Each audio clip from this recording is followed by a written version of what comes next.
What's up, guys? It's Jay, MorninAfterKill, and today we're gonna be taking a look at Diablo 3 Ultimate Evil Edition for the PlayStation 4, and I'm gonna do sort of a quasi-semi-review. And for those of you guys that are new to my channel, the reason I don't like to call these type of videos on my channel a review is, well, most reviews are fucking bullshit, right?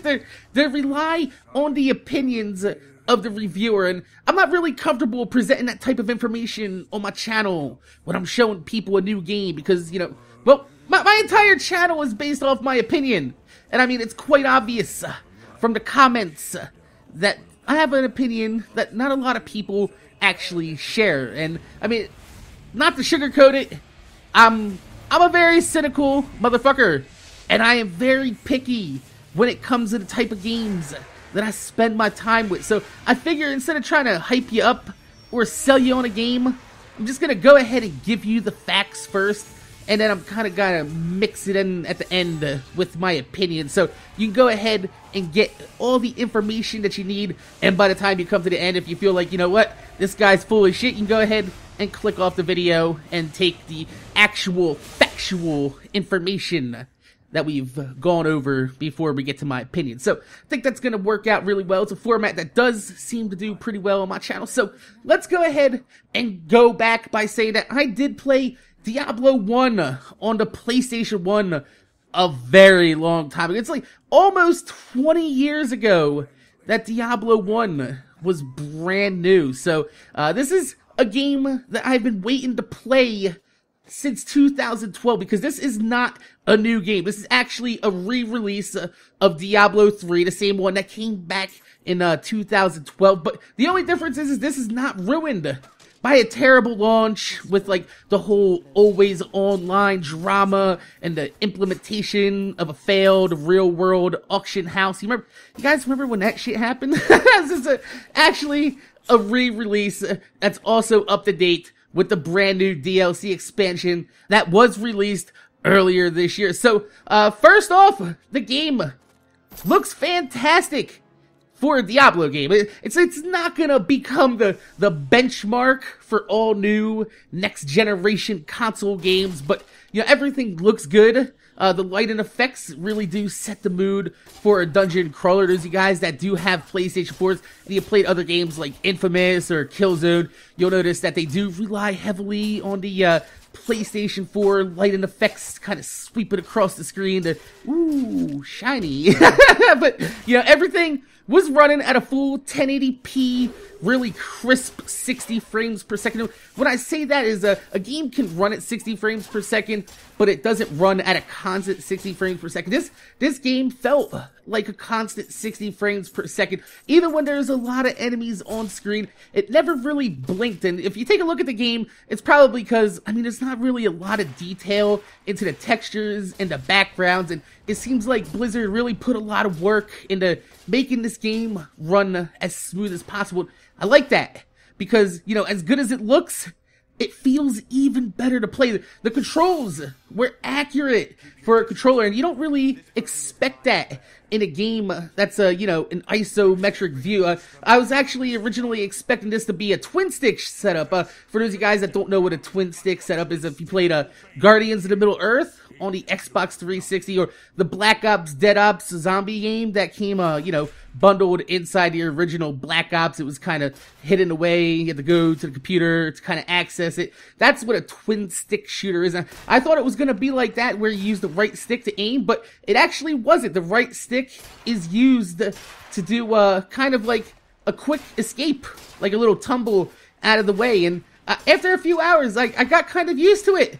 And I really liked where they put everything on the controller after that. But I wasn't expecting it to be as accurate as it was. And, that's actually the best part of the game for me, is the fact that it plays with the controller. It gives you more immersion to be able to, control your character directly, to kind of point in a direction and watch your character move, rather than just, point and click and suggest the area your character should run or attack. And it pulls it off really nicely with the controller. Like, even the menus, it's all smartly laid out. I didn't need any time in any previous Diablo 3 version to know how to work the menus. I mean, everything from equipping items to picking new skills on a tree. That was really, really nice, really intuitive, played out really well with the controller, especially it has like a whole weapon wheel, and I'm a big fan of weapon wheels ever since you know, the original Tomb Raider. GTA has always had some sort of a weapon wheel, and I think weapon wheels are a really good I guess control scheme for a controller. But you know, my biggest problem with the game is not the menu, the combat, or anything. Everything just, it seems simple enough, but I really didn't see anything in the game that suggests to tell me what any of the item bonuses actually really do.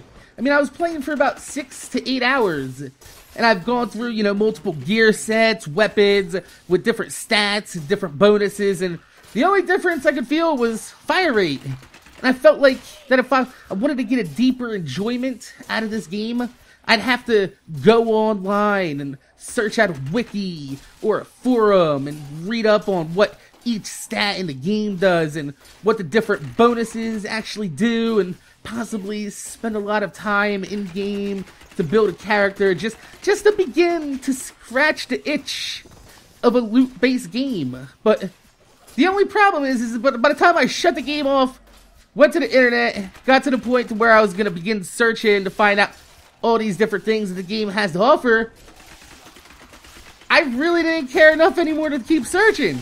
It's just like, I'm done. That's it. That was my only problem, is because, you know, I played Diablo 1, and Diablo 2 wasn't a console game, it was only PC, and Diablo 1 was the last Diablo I really played, and that was back in high school, and I feel like my desire to play Diablo 3 was really hinged on the rose-tinted nostalgic glasses that I had for Diablo the game that I remember back in the day. But I think I might have grown out of the whole Diablo thing. It doesn't feel like it's for me anymore. I feel like I need a little bit more from the game, and I feel like I don't want to have to put the time into Diablo to get to the point to where the game starts to just get interesting. Because, I mean, let's face it, the story, exactly. I don't think anybody, like, steps up to the Diablo plate and they're expecting, like, a story that's gonna blow them away. Like, BAM! Story. Whoa. No, I mean, you come to Diablo, you're pretty much expecting the whole army of undead rises, must save the world by going to hell and killing an ass load of monsters. That's the type of scenario that Diablo pretty much lays out for you every single time. But, I mean, honestly, I wasn't expecting the dialogue to be as bad and as cheesy as it actually was. I mean, it was bad, even for a game whose story that we expect to be bad. I don't know if that actually makes sense to some of you guys, but it makes perfect sense to me. But, I mean, all in all, let me tell you, Diablo 3, it's a perfectly fine game. It plays well, it looks great. If you're looking for a game that makes you feel like you've actually purchased, you know, a next generation console, because a lot of the next generation quote unquote games that have come out so far don't really show off the power or the fluidity of a next generation console, I'd say go ahead, pick up Diablo 3 on the PS4. I want to warn you, the game, the series, the entire action RPG genre is based off of repetition, and it can get real old real fast. And that's my only problem with the game, is that I don't really have any desire to put into the game to beat the game 4 or 5 times to where I get to the point in the game where it's actually quote unquote typically end game, and you're gonna enjoy this end game further because of, I guess people were saying the merchants don't get any decent gear until level 60. You're not gonna get any this or that. Yeah, it's a whole big production, and I want no part of it. So, my name is Jay. MorninAfterKill. I want to thank you guys for watching. Make sure you guys rate, comment, subscribe. If you could leave a thumbs up on the video, I'd highly appreciate it because it gives me motivation to make more videos for you motherfuckers that watch my motherfucking videos. This was my quasi-semi-factual, actual review with a little bit of opinion frosted right on the top of that cupcake. So, like I said, all in all, I say if I have to give it a number, you gotta give it a number, Mac. My opinion, I'd say I would give it a 7. I know other people out there that like Diablo, they say they'd give it a 9. So I'm gonna give this game an 8. That seems solid. I mean, it's just not for me. So, like I said, my name is Jay, MorninAfterKill. I want to thank you guys for watching, and I'm gonna see you guys later.